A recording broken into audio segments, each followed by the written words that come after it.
able to hear me loud and clear. If you are able to hear my voice and see my video, could you please comment number one on the Zoom chat so that I know that I am coming in clearly for everyone here? Welcome to the first of our series for catechists and Catholic educators. We are very happy to see you here. And I know a lot of people are tuning in from different parts of the Philippines. Could you please comment there on the Zoom chat where you're tuning in from so I can properly acknowledge and greet everyone here? Very good. I see a lot of number ones on our group chat, signifying that you can hear me loud and clear. I want to greet some people I'm seeing here from Mount Carmel Parish in Project 6. I hope I read that right. Lorenzo Ruiz Parish of Laguna. I know that we have here the teachers of Paref Southridge and Paref Springdale. Thank you very much for allotting this afternoon for this conversation, this dialogue that we're going to do. And I just want to encourage everyone, as a reminder, you can still register to the different sessions that Mr. Rentoy and Catalyst for Character Formation would be offering for the rest of our series. All right, we have a lot of people coming in from, we also have people from Paraf Rosemont, Diocese of Cubao. All right, Diocese of Malolos even. Hello. Hello po sa inyo. All right. And we also have our friends from Pasig City, from Baguio City, from La Union, Santa Mesa, and our friends from MFC. Hello, Kuya EJ, our friends from the Missionary Families for Christ. And I am very much honored to be one of the speakers, to be one of the sharers in this series of webinars for all of us who have been given this humbling privilege to be witnesses of our one holy Catholic and Apostolic faith. And for our first talk in this series, I was tasked to talk about the whole truth and nothing but the truth. How can we, as educators, share, live, and defend the faith in a way that is clear and confident? How to share the faith with clarity and conviction. So let's share my screen for everyone. And allow me to introduce myself. For those of you who are seeing me for the first time, my name is Burns. That is short for John Bernard. That's B-E-R-N-Z. Remember the E, remember the Z. Very easy. My full name is Burns Ordonez Caasi, and I am a friend of Mr. Rentoy. We are both from Sarangani Study Center, where we help out in the formation of young senior high school and college students here in our part of the world, which is Manila U-Belt area. So I am from Unboxing Catholicism. It's a podcast that has been around for 5 years already. It's also a YouTube channel. And I also work for an app called Hallow. And as I've mentioned, I'm very excited to spend this time with you. I was, for those of you who are not yet familiar with my story, and I think a lot of you are in that situation now, I used to be an anti-Catholic Protestant. No, so I told my mom at one point to burn the statues of the saints because I didn't believe in this saints that Catholics love to talk about. And when I became a Catholic, that's when the Lord has done a lot of surprising things in terms of ministry life, because I didn't expect that I'll be doing Catholic content as a podcaster, as a YouTuber, and at the same time as a speaker, and now as someone who helps out information activities like this. If you are curious to know about the full extent of my conversion story, I invite you to watch the full testimonial that was published by Shalom World from India, and get a free ebook from Unboxing Catholicism. Just take a screenshot of this page and visit later unboxingcatholicism.com/story. And by the way, I want to know, can everyone see my slides clearly? Can you just please type number one again if you are seeing my slides without any distractions? There you go. Thanks for the confirmation. And shortly after becoming a Catholic, I found myself also doing some YouTube content. And one of the things that I did not expect was to be in a dialogue with an atheist that got viral in 2019. So you can actually still search this on YouTube. You can type in my name, Burns Caasi, Atheist Dialogue, and you will see this 20-minute video, which was the final cut from a conversation that lasted for 2.5 hours. And as I've mentioned earlier, I have a YouTube channel called Unboxing Catholicism, and our mission is very simple, and that's to help you defend the faith clearly without being preachy, which is also the ethos of what we are going to talk about today. I am just curious, is anyone familiar with Unboxing Catholicism or Hallow? If you're familiar with Unboxing Catholicism, please just type letter U in the chat box. And if you are familiar with the Hallow app, this is my employer. This is where I'm working at. And this is also the main mission that I'm pursuing apart from the personal apostolate of Unboxing Catholicism. So if you know both of this, you just type both letters. There you go. I see some people who are already familiar with the Hallow app and my podcast, Unboxing Catholicism. You know, it's such a very exciting project that whenever people ask me, Burns, what do you do for a living? I always joke by saying I work with Jesus. And true enough, no, we work with Jonathan Rumi. He's the guy who plays Jesus in The Chosen. And I would assume that majority of people in the room are already familiar with Hallow. There you go. I see a lot of letter H on our chat. And I wanted to play a video that shows what Hallow can do. But I want to know first, can you please type number 3 if this is your first time hearing about the Hallow app? Okay, again, can you please type number 3 if this is your first time hearing about the Hallow app? There you go. I'm so happy that there are first-time hearers of the Hallow app, and I am very excited to share with you. Let me just redo the sharing to make sure the audio will come in clearly. I am very excited to share with you what the Hallow app is and what it can do to help us revolutionize our prayer life. So please enjoy this short video. Oops. Okay. I'm not sure if it's going to play. If it doesn't play, it's okay. All right. Probably there's something that I did not set up quite correctly and it didn't play, but it's okay. Hallow is the #1 Catholic prayer app in the world today. Thanks be to God. We're not saying that to brag, but we just want to shout out to the good Lord who has chosen unworthy servants that we are to pursue this mission. So if you are having trouble sleeping, if you are having trouble with your prayer life, you can't keep up a habit, you can't be consistent with your spirituality, Hallow is the app that can help you stay focused. So later, probably at the end of the video, I will be able to share at the end of the talk, I'll be able to share with you the video that I want to play. So I see here Father Franz Dizon introduced us to this app. Thanks be to God. Father Franz Dizon is working with us in the Hallow app as the host of our daily reflections. And now I just want to share the good news of where this apostolate is right now. And I just want to quickly share with you the stats of what we have been doing in the past 3 years since I started working for Hallow. So as of now, thanks be to God, ladies and gentlemen, we have more than 20 million downloads worldwide. And just last May, hear me out, ladies and gentlemen, we just surpassed 900 million prayers completed using the Hallow app. When I started working for Hallow in 2022, we only had around 400,000 downloads in the Philippines. And right now, as we speak, dear friends, we now have 2.6 million downloads. If you're not yet part of Hallow, this is your sign to be part of this growing community of prayer and fellowship. And now, I'm happy to tell you that we are expanding our content into English and Tagalog and Cebuano, and now we're also about to license content in Kapampangan, Ilocano, and Hiligaynon.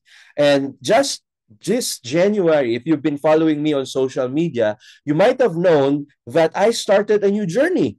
It's a new project, a new life project. And last January, I started my Master of Arts in Philosophy here at the University of Santo Tomas. And I just want to tell you that this move really helped me learn more about evangelization, about apologetics. And I'm really, really excited to share this with you. Another exciting development that I had in life recently that I want to share with you about is I moved into a center of Opus Dei called Sarangani Study Center, which is just 3-minute or 5-minute walk from UST.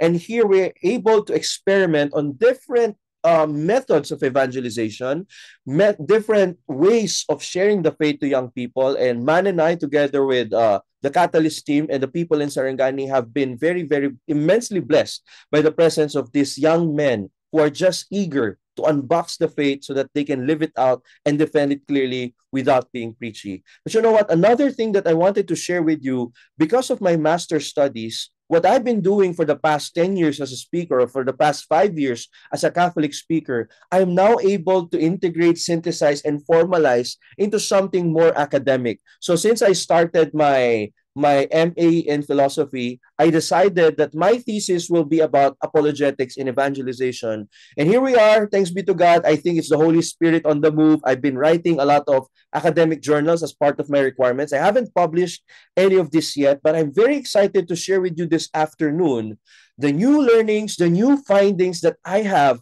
in terms of evangelization, in terms of defending the faith. You know, I think to date, I've written 6 academic papers, again, not yet published, not peer-reviewed, but just as a synthesis of what I've been learning on evangelization. But all of these 6 papers are just about this one big question. What is this question, ladies and gentlemen? It's how can we best discover, teach, and defend the Catholic faith with clarity and charity? And I think this question is relevant for each and every one of us who are teaching religion. May I know who are the teachers here? Meaning school teachers. Can you please comment letter T if you are a school teacher, letter C if you are a catechist, or letter P if you are a priest, letter N if you are a nun. I just want to have a feel of how many people, how many trailblazers and modern heroes of the church we have in the house today.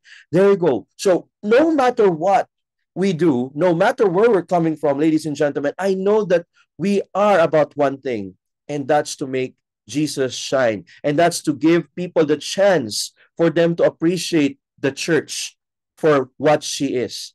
And you know, I don't know if Mr. Rentoy really planned it this way, but today is very, very providential. I just realized yesterday because August 9 is the memorial of one of the new saints that I just learned about, who became one of my instant favorites. Her name is Saint Teresa Benedicta of the Cross, or Saint Edith Stein. We are celebrating her life today, her legacy, and her martyrdom. You know, just a little bit of a story with you. I didn't know anything about masters in philosophy when I started studying in UST. And last January, when I was looking at the list of subjects, I didn't know what to take. For one, philosophy was not my undergraduate course. My undergraduate course in University of Asia and the Pacific was actually psychology, education, and business all rolled into one. But then when I was about to do my enrollment last January, I looked at the subjects, and there was one name that stood out, and that was the name Edith Stein. And I know I've heard her name somewhere a long time ago, but I didn't know who she was. So what I did, like any modern man would do, I took a picture of the course list, and then I asked Google and ChatGPT about who Edith Stein was. And then when I learned that she's a convert to the faith, I was sold. I knew I would take this class. And then when I did some research, just for me to be able to have some more familiarity with what she did or what she thought, I realized and I discovered that she was a teacher, or she was rather a philosopher who focused on the notion of empathy. And before I started my master's journey, I told the Lord that I want to use my master's degree to be able to serve the church. And right there and then, I took the subject Edith Stein because I know there was something in her life and her philosophy that will help me and help all of us defend the faith clearly without being preachy. So, a little bit about Saint Edith Stein.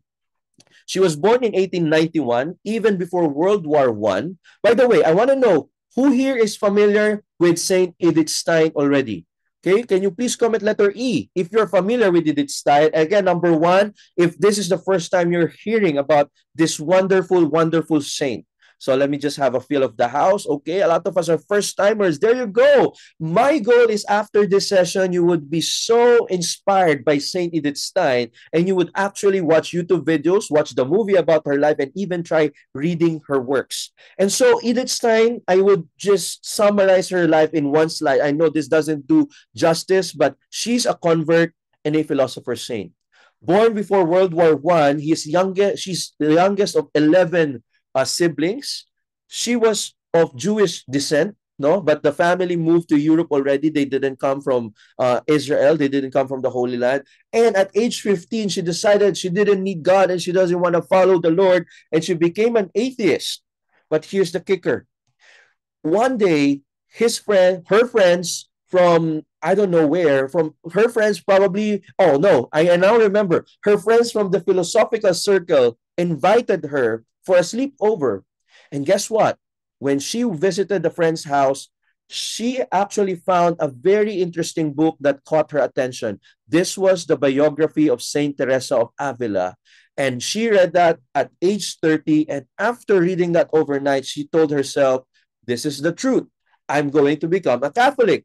You know what she did the next day, or probably a few days after that? She went to the parish priest of where she was living, and then she told the priest, Father, please baptize me. I want to become a Catholic. The priest, who just celebrated Mass, was so shocked.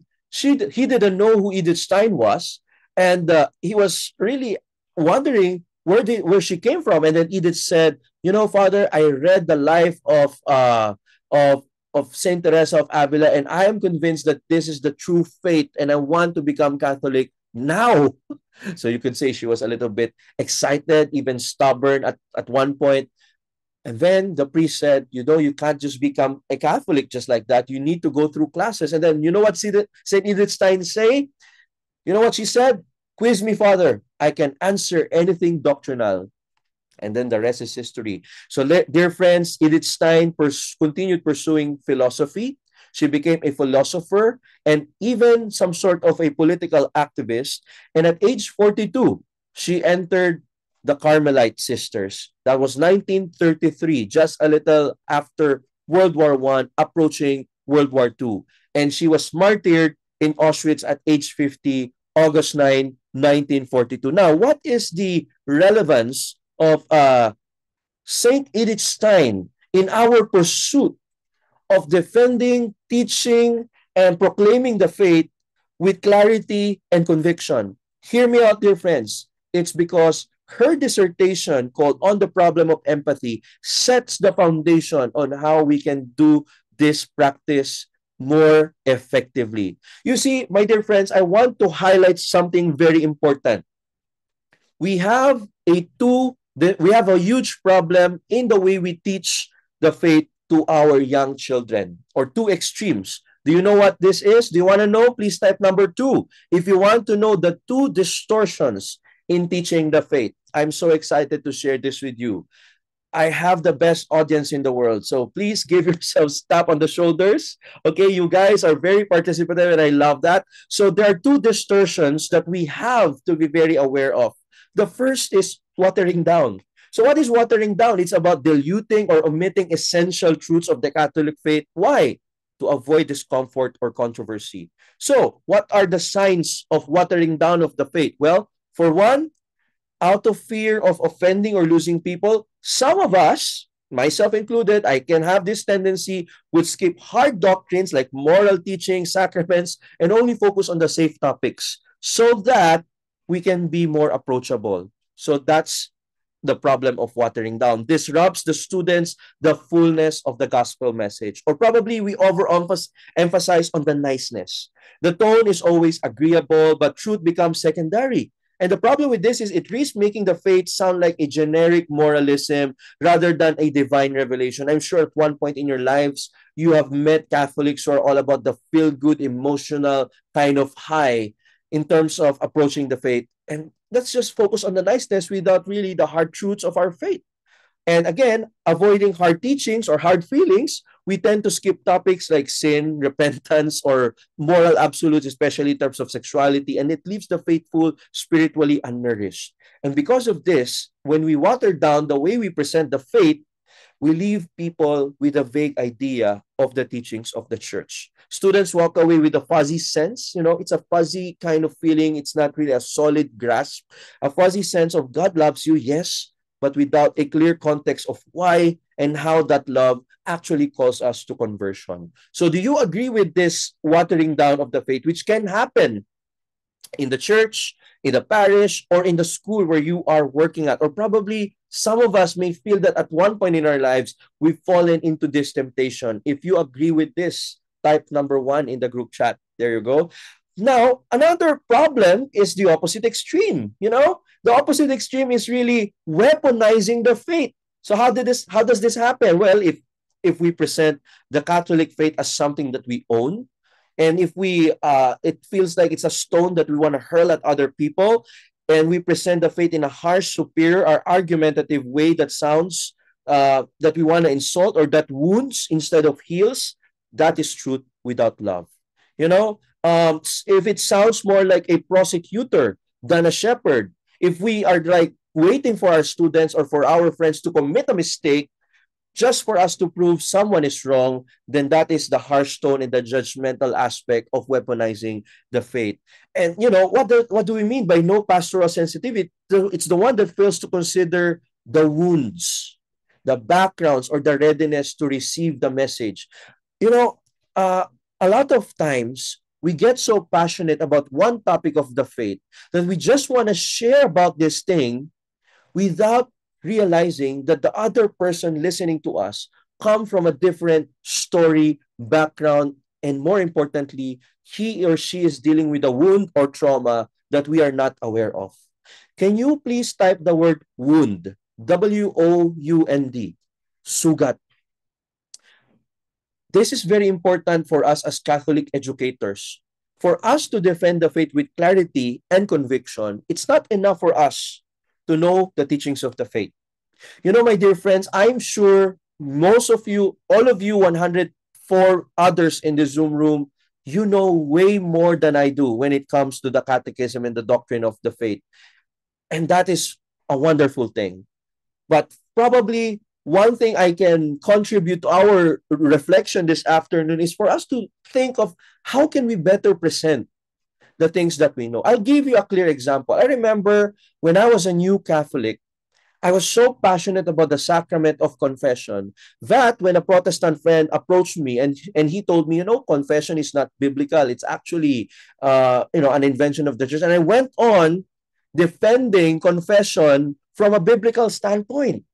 And then later on in the conversation, this other friend told me, I know what you're saying, but I don't buy it. You see, when I was a Catholic, I went to confession and I really had a bad experience of a priest scolding me, of a priest trying to make me feel worse than myself or worse about myself. I know a friend, his dad converted out of the church because when he was so down, he went to a confessional and he was crying. He was so desperate looking for some wisdom. And then the priest at the other side of the confessional just said, "Are you drunk?"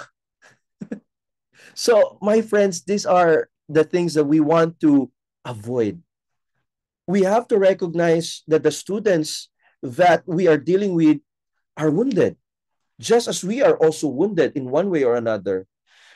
You see, when I started studying more philosophical groundings for apologetics, I also got myself studying more about the psychology behind dialogue. And that's when I started realizing that all of us may be experiencing some trauma or wounds.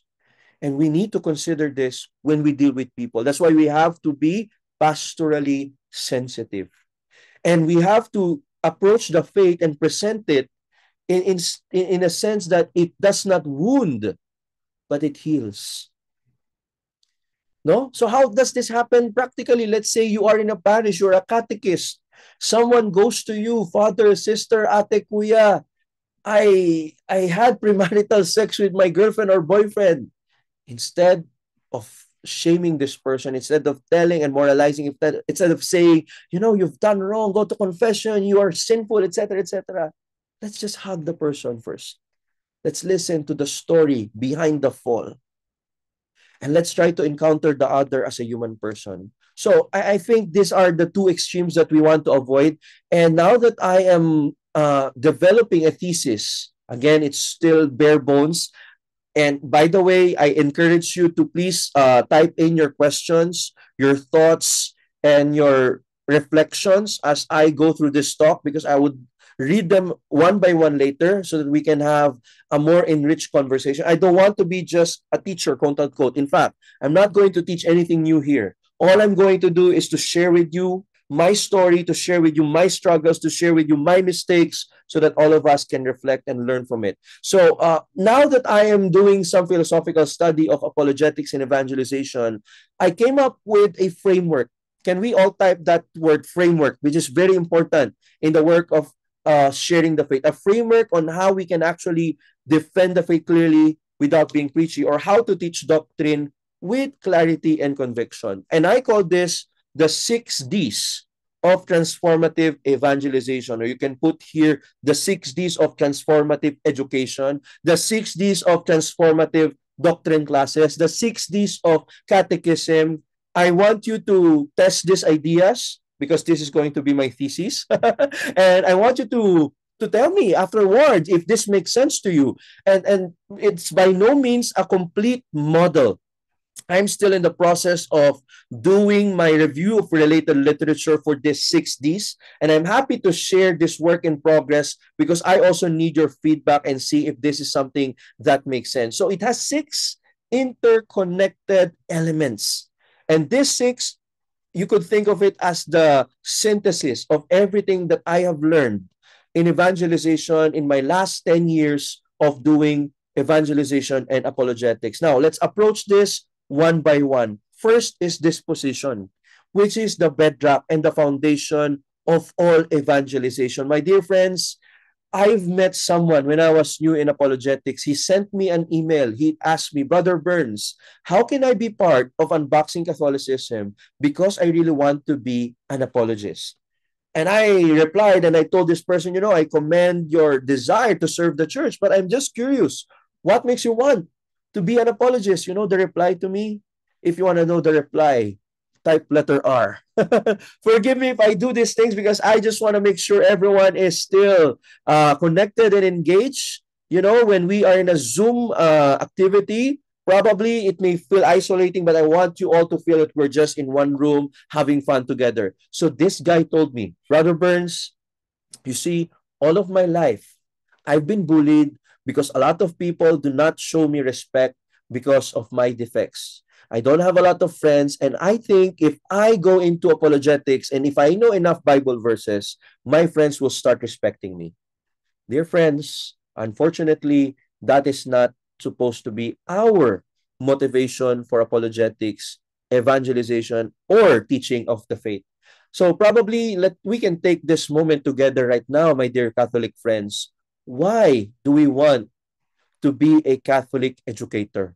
Probably if you have a piece of paper beside your device, you can write that note, that question on the top of your note, and then try to list your personal reasons so that whenever you feel like you're tempted to seek human respect, some of us go through what we call the study circles.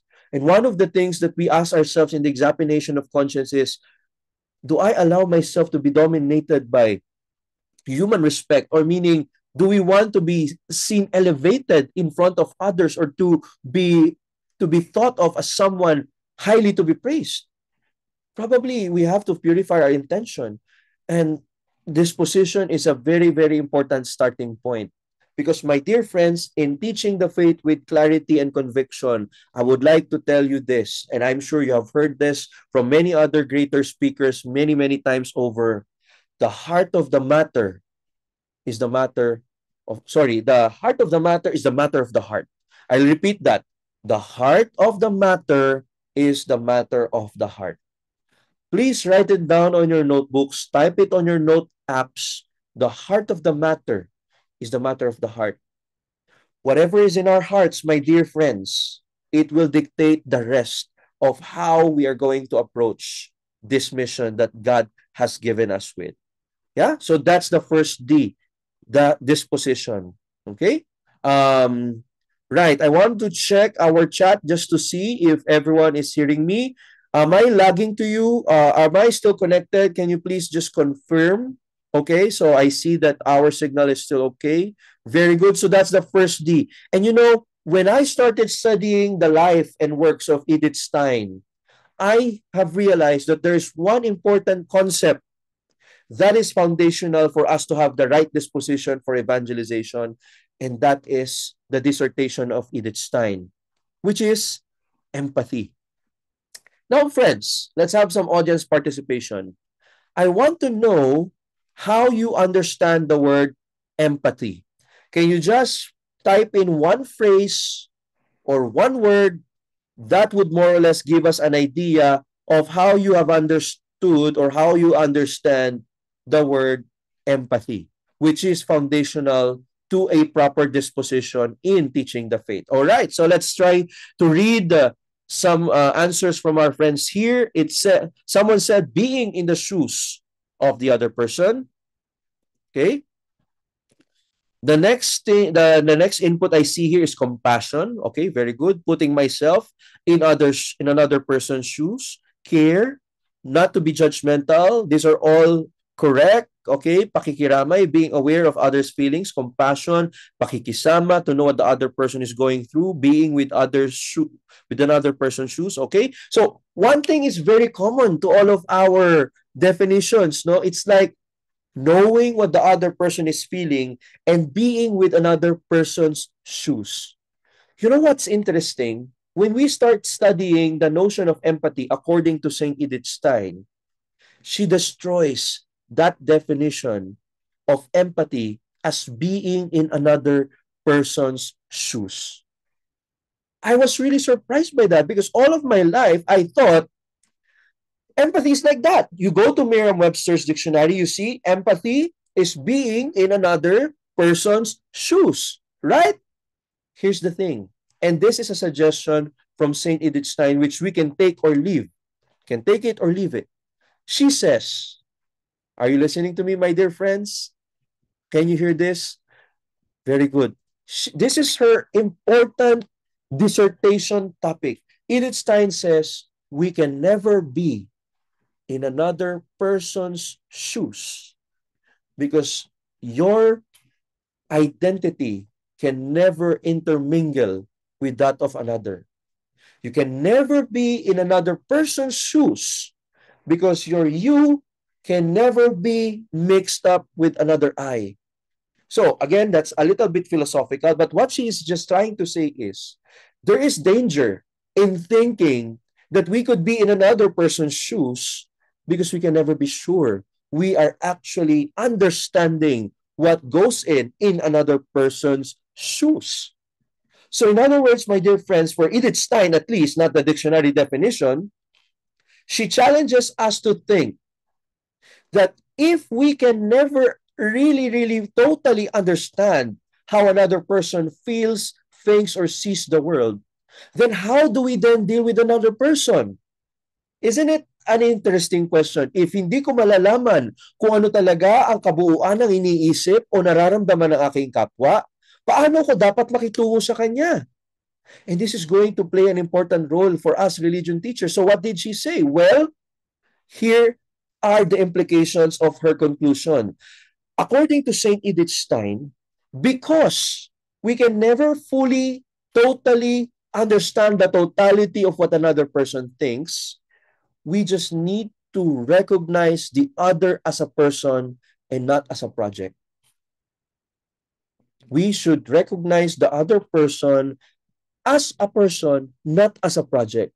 What does this mean? No, it can be a little bit abstract. Well, let's break it down a little bit more. According to Edith Stein, since empathy means we recognize the other as a person who is separate and distinct from us, whom we can never totally change because only God can change him, we need to receive the other as he or she is now, not as we have imagined him to be. For example, okay, but before I give the example, I'll go to the third point of what empathy means or what disposition means according to Edith Stein. According to her, if we are going to be empathic, if we are going to deal with others with empathy, with proper disposition, we need to refine our hearts to purify our intentions in meeting another person. So those are all theories, right? abstract. Now, how do we see it in practical action? For example, we have a student who tells us, I don't believe in God. Okay, how do we react to this person? Do we immediately try to disprove intellectually why the other person does not believe in God? Or do we try to understand what was the story or what is the story of this person that led to that? Right? So if we recognize the other person as a person, we will not turn them as projects in our heads. What do we mean by projects? Okay, this person, I will convert you. I will talk to you so that eventually you will see the world as I do because you're wrong. I am right. Disposition, my dear friends. So if we are approaching our students in this way, St. Edith Stein is challenging us. Recognize your students, where they're coming from, and start journeying with them from where they are. So, does that make sense? I don't know if that makes sense to you. Probably we can we can hit this home if you are a young person, a young professional trying to get into a dating relationship. Just last, I think 3 days ago, I had a dinner with a friend. The three of us were talking, and one of the friends started opening up about a guy she is dating, and she is so not really frustrated, but she keeps on talking about someone whom she's dating, and she wants to bring him to the church. And we asked her, how come you have chosen to date this person even if he is not like this and that? And then she said, because I think I can change him, because I think I can teach him the faith, because I think I can convert him. So is that a bad thing? I don't want to give an answer to that, but that's something we need to reflect on. Probably we can talk a little bit more about this in the Q&A. But St. Edith Stein wants to challenge that thought because for her, real empathy means meeting another person where he or she's at, and taking conversion from there without forcing the other person, without turning him into a project or someone we could manipulate. So, we'll go to the other D's and we can get to the first D later. I don't want to overload us just with disposition, but probably, hopefully, later this will make more sense to us. So, what comes next? Okay, fine, Burns. I already have the proper disposition. I don't want to convert my workmate. I don't want to force people to become Catholics. I don't want to shove the faith down to the throats of my students. What's next? Of course, we already know this. I already told you earlier that you know more about me. You know more about this than I do. It's about doctrine. For us to be able to teach the doctrine with clarity and conviction, we need to know what to talk about. We cannot give what we do not have. And so, my dear friends, my encouragement with all of us is to deepen our doctrinal formation. Let's avoid acne. Can you type this in the chat? I just want to know if you're still listening. Baka nakatulog na kayo doon sa discourse about St. Edith Stein. Okay, what is acne? Does anyone know what acne is? Alam ko na yan. Thank you, Betty. For us Catholic educators, even if we already know someone, our internal posture should be that of, I can still discover something new about this topic if I listen to this another person giving his perspective about it. So let's avoid acne or alam ko na yan. Commit to lifelong formation. A lot of the friends I have here, they go through a lifelong formation through their communities. Probably it's in Opus Dei, in the seminary, in the parish. Wherever you get your formation, I just want to encourage you. Let's get lifelong formation so that we can be effective evangelists. Of course, I also want to encourage people, if you are a Catholic educator and you haven't really read the Bible just yet, or you haven't taken any courses to deepen your understanding of the Bible, this is very basic. I encourage you, for you to be fully convinced that the Catholic faith is the fullness of truth, please, my dear friend, let's unbox the Bible. Let's read the Catechism. There are resources that can help you with that. And I want to emphasize this for Catholic teachers. Let us be faithful children of the Second Vatican Council. As Catholic educators, we are called to be sowers of peace and unity, not sowers of disunity, doubt, and confusion. So if you have friends in your school who are very critical of the Second Vatican Council or the popes that came after that, or who are concluding immaturely or prematurely that the whole church is a failure because of Vatican II, we have something to pray for. Again, we meet people where they are, we pray for them, we journey with them, and we try to dialogue with them. Actually, that's the next D that we're going to talk about. And, guys, we have a new pope. Another thing that's very important for us is if we could be familiar with the magisterium of the church, go to the Vatican website and actually learn from what the Pope is actually teaching us every single week. Did you know that you can actually read the full text of the speeches, the homilies, and all the statements that the Pope makes, and we can find them all in the Vatican website. So, saints, in one of the future sessions, we'll talk more about the saints, but I'll leave it at that for now. Every day, we celebrate a saint. Today, we celebrate Edith Stein. And I encourage you to unbox the lives of these saints so that we can also see how they themselves have taught the faith with clarity and conviction. According to Saint Jose Maria Escriva, ours should be the piety of children, but sure doctrine of theologians. So in other words, we must be both humble and well-informed. For us to have piety of children, we have to have the disposition of children. But for us to have the doctrine of theologians, we have to live the virtue of study.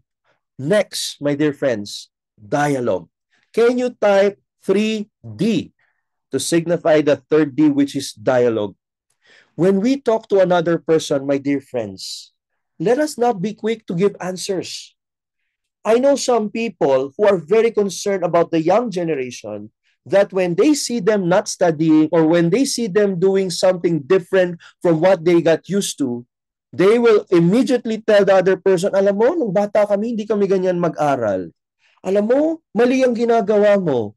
Alam mo, hindi ka matututo ng ganyan. Alam mo, mapapariwara ang buhay mo kapag kaganyan ka. Now, we hear this a lot, right? Probably we grew up hearing these words from our elders, or probably we're the ones doing that to our younger members of the family, younger friends or relatives, or even students. My dear friends, we are being encouraged to learn how to dialogue. And what is the most important skill for us to learn how to dialogue? Can anyone guess?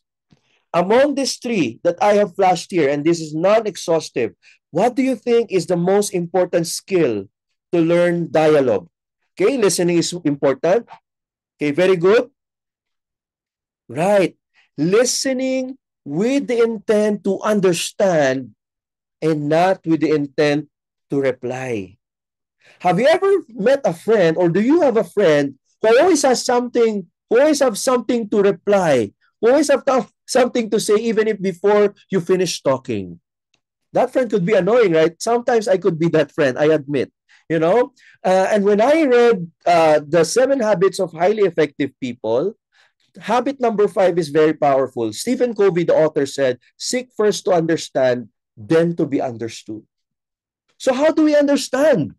So probably you think listening is the most important skill when it comes to dialogue. Let me tell you, friends, there is another skill equally or probably more important. What is it? Can anyone guess? We need to learn how to ask the right questions. We need to learn how to ask the right questions, my dear friends. Sometimes we forget to do this, and we are quick on judging the intention of others. Something happened recently with one of the persons I know, and then I was ranting to another friend, and I told him, I want to keep distance from this relative of mine because I feel like so and so is doing this to me. And I was full of, assumptions. And then this other friend of mine asked me, how sure are you that you're right? And that was a challenging self-reflection question. And when we dialogue with another person, this is important. Just this afternoon, I had lunch with someone who told me, Burns, my girlfriend is not Catholic. And whenever I go to their church, the pastors would surround me and ask me different questions and tell me, not even ask, tell me different things. And somehow I feel like I'm unequipped to answer them because I don't know a lot about scriptures just yet. Do you feel that way also, my dear friends? Can you type letter A if you agree with this? That you feel a little sort of insecurity when you talk to a student or someone who knows more about the Bible than you do. So I told my friend, you don't really have to know a lot about the Bible for you to engage in dialogue. You just need to ask questions. For example, if someone says, venial sins are not in the Bible.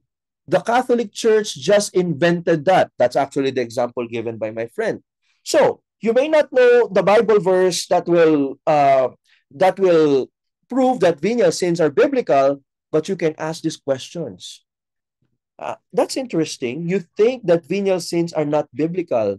Why do you think a church such as the Catholic Church would believe in such a thing? Do you think there's a possibility that this is based off of something from the Bible? Of course, your dialogue partner will say, no, it's not in the Bible, etc., etc. Or you could ask something like, yeah, interesting that the word venial sin is not in the Bible, but what do you think of the Bible when it tells us about a sin that does not lead to death? So, in other words, if we learn how to ask the right questions, we make the other person reflect on where he or she is coming from.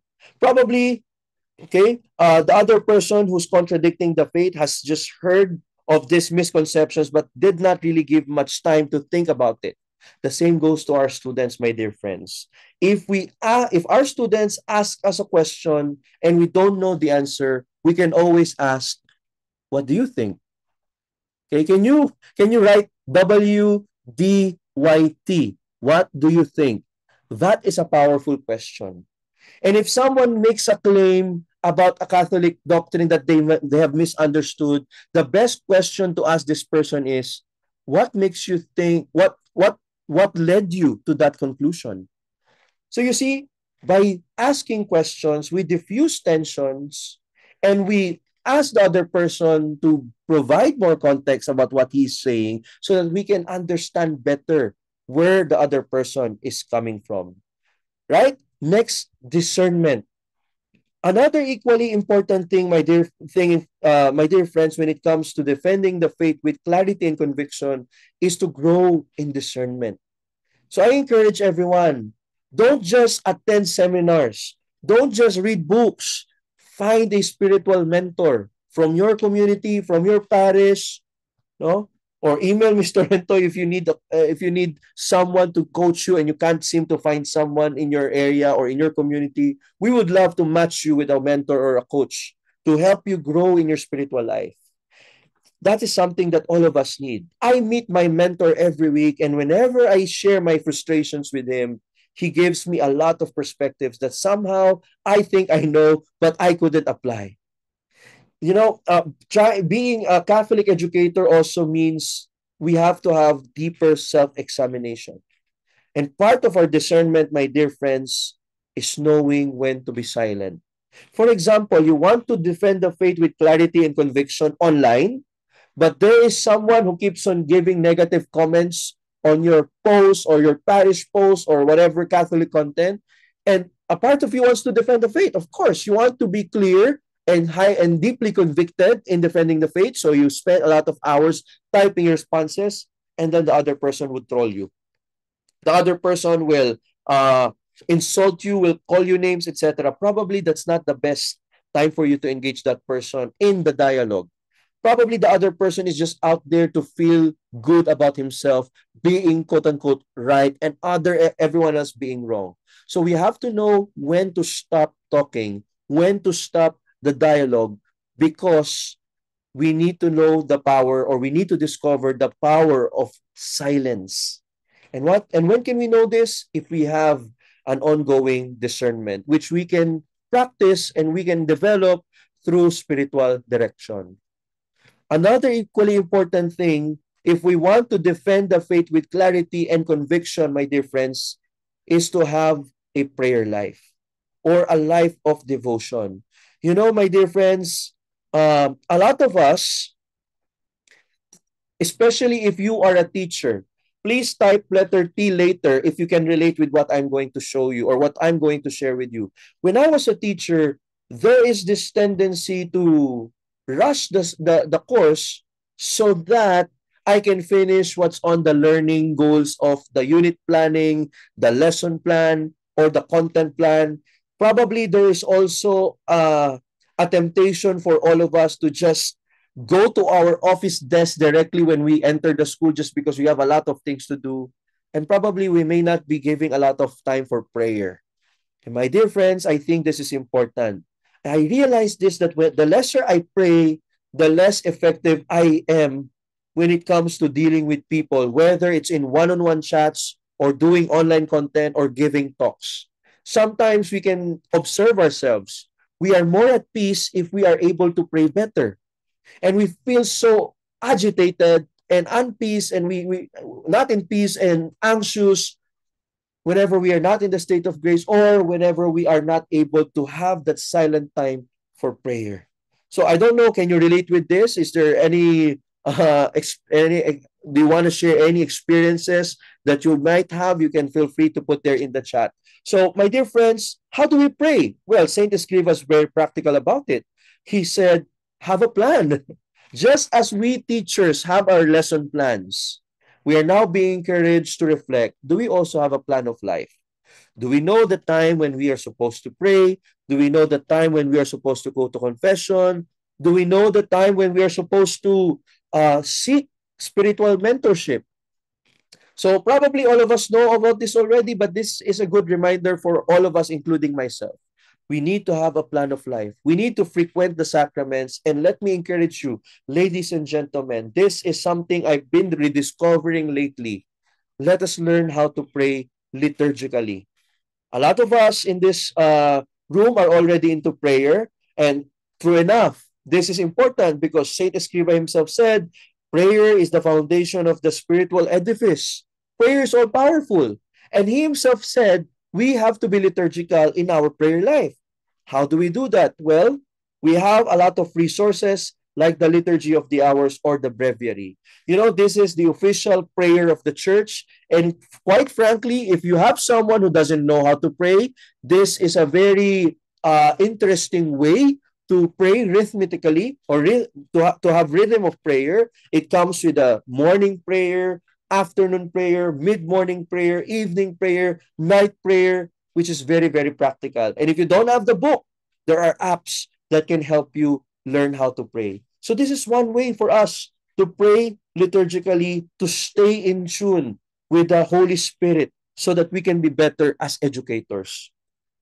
According to Saint Escriva, and this is very practical, try to commit yourself to a plan of life and to keep to it. A few minutes of mental prayer, Holy Mass daily if you can manage it, and frequent communion.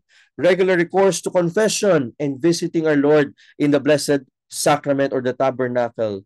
Praying the Rosary and other marvelous devotions you can or can you know or can learn. Devotion, my dear friends, let us not forget that. And finally, if we want to defend the faith with clarity or conviction, the defense of the faith must not end when someone agrees that we are right about our understanding of Catholicism. We need to be able to mentor young people so that we can continue the cycle of empathetic or transformative apologetics. Let's document our learnings. Have a journal or organize sessions in your communities where you can share learnings so that you can also continue the process of transforming everyone in their approach in terms of evangelization. So, dear friends, these are the 6 ideas. We don't have all the time to unpack all of them, but probably I hope it gave you some sort of an overview of how we can defend the faith clearly without being preachy, or how we can defend the faith with clarity and conviction. How do we have clarity? We need the doctrine. We need to know what to say. How do we have conviction and charity? We need to have proper disposition. We need to learn how to ask the right questions in the context of dialogue. We need to learn how to deepen our sense of discernment. We need to learn when to shut up or to stop talking. And we need to learn how to make disciples out of our students. If there's one thing I learned from becoming a Protestant for more than 4 years, it's that aspect of discipleship. It's very, very important that we know how to form tomorrow's leaders for the church. Do you agree, ladies and gentlemen, with any of these? Do you think one D is more important than the other? Do you have another D that you think should be in this framework? Please let us know in the comment section. All right. I just want to know if you learned anything from our session before I can go to the next part, which is a more practical tool that all of you guys can take home. Please just put there one line or one phrase or one sentence of your realization. If you did not realize anything of that something that you got reminded about, and I'd love to read that later before we wrap up or before we go to our Q&A. So, dear friends, as you know, I work at Halo. I'm the head of Halo app in the Philippines, and I want to invite all of you to our mission to help everyone pray and find peace in God. And by that, I want you to be part of our global prayer community. As I mentioned earlier, we have more than 20 million downloads worldwide and 2 million in the Philippines. Halo is a free app. Go to your app store. You can download it for free. You can unbox and listen to more than 1,000 free prayers daily, including the rosary. But if you want to support the ministry of Halo, did you know that Halo uses the subscriptions that people donate to us every month? No, the subscriptions that we collect every month, we use it to build churches in different parts of the world, to support our religious brothers and sisters, to sustain the ministry of the church. If you want to support the church and to support the global ministry of Halo, you can also subscribe. Later, I'll give you a very special discount, and you can unlock more than 10,000 prayers and different collections in our paid or subscription version of the app. And here it is, dear friends. I would like to make it very easy for all of you. Lay people. This is for lay people because I have a different offer for religious priests, brothers, and sisters in a bit. But for lay people who are in the Zoom room or who are attending the session, I'm giving you 50% discount so that you can access everything Halo has to offer and give you that opportunity to support the mission that we have. So just go to halo.com/burns to claim your 50% discount. If you are currently a Halo user or subscriber, please comment letter H so that I would know. All right, I'm seeing some people commenting. I'm going to read the comments later. If you are interested to know about my conversion story and to download the free ebook I prepared for you, please go to unboxingcatholicism.com/story and you will watch a 22 or 24-minute clip well produced by Shalom Media about my story of how I was born as a Catholic, baptized into the faith, left the church, became an anti-Catholic, and now finding myself as a Catholic speaker serving you in this webinar. And as promised, for our priests, seminarians, consecrated brothers and sisters, we are happy to give you free lifetime subscription. Just go to halo.com/religious or halo.com/epriest to sign up. Honesty system lang po para lang po ito sa mga religious brothers and sisters natin, pati sa mga priests and actively enrolled seminarians.